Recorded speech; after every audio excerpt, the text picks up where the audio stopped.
எங்கள் வாழ்வும் எங்கள் வளமும் மங்காத தமிழ் என்று சங்கி முழங்கு என்ற வரிகளுக்கு இணங்க தெளிவு குருவின் திருமேனி காணல், தெளிவு குருவின் திருநாமம் செப்பல், தெளிவு குருவின் திருவார்த்தை கேட்டல், தெளிவு குரு ஒரு சிந்தித்ததானே, சிந்தனையை உடல் நலத்தை சீரமைத்து உய்வித்த குருவே வாழ்க.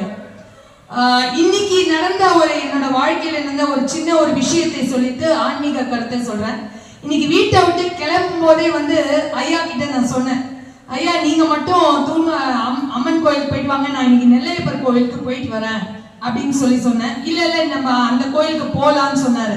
ஆனா அந்த கோயில போய் ஒரு நிமிடத்துக்குள் நான் நெல்லையப்பரை பார்க்கணும்னு நினைத்த மாத்திரத்திலேயே திரும்பி இங்க நெல்லையப்பர் கோவிலுக்கு நெல்லையப்பரை பார்க்கக்கூடிய ஒரு பாக்கியம் எனக்கு கிடைச்சது. இது இந்த இடத்துல நான் குறிப்பாக பதிவு செய்கிறேன். நினைத்த மாத்திரத்திலே மனதால நம்ம என்னைக்குமே நல்லதை நினைத்தோம், நல்லதை பார்த்தோம், நல்லதை செய்தோம்னா அதுக்கு கண்டிப்பாக கை மேல நம்மளுக்கு பலன் கிடைக்கும். அதுக்கு என் வாழ்க்கையை ஒரு உதாரணமாக இந்த இடத்துல நான் சொல்லணும். இதே போன வருடம் நவராத்திரி அன்னைக்கு நான் தூங்காய் அம்மன் கோயிலுக்கு ஒரு சொற்பொழிவுக்காக வந்தேன்.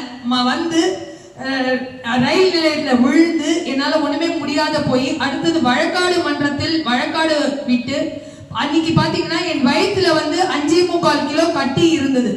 ஆனா எனக்கு அந்த அம்மன் பேர்ல வேண்டிட்டு நெல்லையப்பரை நான் நல்லபடியா சரியானா பார்க்கணும் அப்படின்ற ஒரு இதுல நான் பண்ணேன். அதுக்கு ஏத்த மாதிரி அந்த 5.25 கட்டி எடுக்கப்பட்டு எனக்கு புற்றுநோய் இல்லை என்பது எனக்கு கன்ஃபார்ம்டா பண்ணப்பட்டது. ஆனா எனக்கு அப்ப அந்த தூர்தாத்தம்மன் கோயிலை பத்தி எனக்கு தெரியாது. ஆனா அந்த அம்மன் கிட்ட வேண்டிட்டு அடுத்த முறை நான் வரும்போது நல்லபடியா வரணும்னு வேண்டினேன். அதுக்கு ஏத்த மாதிரி அந்த தூர்தாத்தம்மன் கோயில் பாத்தீங்கன்னா நோய் அது தூத்துவாரி அம்மன் மணிக்கும் ஆயிரத்தம்மன் கோயில் மெயின்ல இருக்கு. அதுக்கு பக்கத்துல இருக்கக்கூடிய தூத்துவாரி சப்பரம் போகும்போது முதல்ல போகக்கூடிய அம்பாள் என்பதனால்தான் தூத்துவாரி அம்மன் என்று பெயர் வந்தது. நன்றி ஐயா.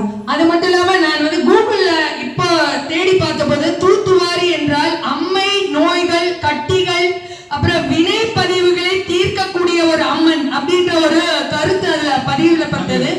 அதுக்கு என் வாழ்க்கையே ஒரு உதாரணமாக நான் இந்த இடத்துல சொல்றேன். நான் ஆலயம் அப்படின்னு சொல்லிட்டு பாத்தீங்கன்னா ஆன்மா லயிக்கும் இடம் ஆலயம் அப்படின்னு சொல்லலாம். கடவுள் என்றால் உனக்குள் கடந்து கடந்து கடந்து செல்லும் பொழுது உனக்குள் இருக்கும் இறையை உணரலாம். அண்டத்தில் உள்ளதுதான் பிண்டத்திலும் உள்ளது என்ற வகையில் நாம் இறையை சிந்தனையுடன் நாம் செய்யும் செயல்கள் எல்லாவற்றையுமே நம்மள 2 புருவத்துக்கு நடுவில் உள்ள ஆக்னா சக்கரத்தில் மனதை வைத்து செய்யும் போது அந்த செயல்கள் போட்டி பொறாமையற்று தெளிந்த சிந்தனையுடன் செய்ய முடியும் என்ற வகையிலும் நம்மளுடைய சித்தர்கள் முனிவர்கள் ஞானிகள் எல்லாமே பாத்தீங்கன்னா நம்ம பிறக்கும் போதே வினை பதிவுகளான சஞ்சீத கர்மத்தை வித்தின் மூலமாக சுமந்து கொண்டுதான் பிறந்திருக்கோம். அப்படிப்பட்ட சஞ்சீத கர்மத்தையும் பிராரப்த கர்மத்தையும் ஆகாமிய கர்மத்தையும் நான் போக்கி நம்மளோட வாழ்க்கை என்ற பயணத்தில் மெய்ப்பொருளை அடைய வேண்டும் என்ற உயரிய சிந்தனையுடன் செயல்பட வேண்டும். இதற்காக பக்தி மார்க்கத்தில் பார்த்தீர்கள் என்றால் 63 நாயன்மார்கள் நம்ம இருந்தாங்க. அதுல குறிப்பாக தலையாலேயே சிவனை தரிசித்த காரைக்கால் அம்மையார் ஒரு பான சோற்றுக்கு ஒரு சோறு பதம் என்ற வகையில் பிறவாமை வேண்டும், இரவாமை வேண்டும், அப்படி இருந்தாலும் உன்னை விட்டு பிரியாத நிலை வேண்டும் என்று வேண்டிய காரைக்கால் அம்மையார் வரிகள் அந்தாதிக்கு இலக்கணமாக அந்தாதி பாடல்களை பாடிய காரைக்கால் அம்மையார் அற்புத திருவந்தாதிங்கிற அந்த அந்தாதி பாடலை பாடி பிறவாமை வேண்டும், அப்படியே பிறந்தால் உம்மை மறவாமை வேண்டும், நின் திருநடனம் ஆடும்போது நின் திருவடியின் கீழ் இருக்க வேண்டும். நாங்க 63 நாயன்மார்களை எல்லாரும் நின்றுகிட்டு இருப்பாங்க. ஆனா காரைக்கால் அம்மையார் மட்டும்தான் சிவபெருமான் நடனம் ஆடும்போது உட்கார்ந்து பார்க்கிற பாக்கியத்தை ஆண்டவன் வழங்கி இருக்கிறான்னா பெண்களுக்கு எவ்வளவு முக்கியத்துவம் கொடுத்திருக்கிறார் என்பதை நாம் புரிந்து கொள்ள வேண்டும்.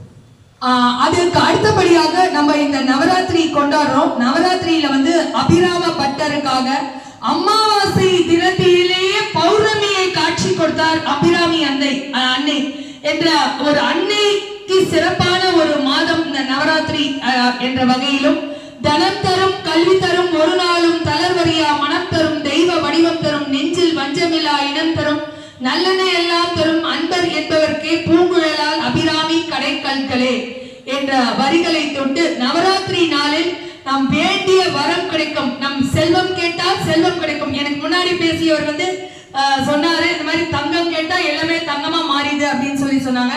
நம்மளுக்கு இந்த நவராத்திரி மாதத்தில் நம்ம என்னைக்குமே இறை சிந்தனையுடன் இறையை நோக்கி மெய்ப்பொருளை அடையக்கூடிய ஒரு நிலையை நோக்கி நாம் தவம் செய்து வேண்டினோம் என்றால்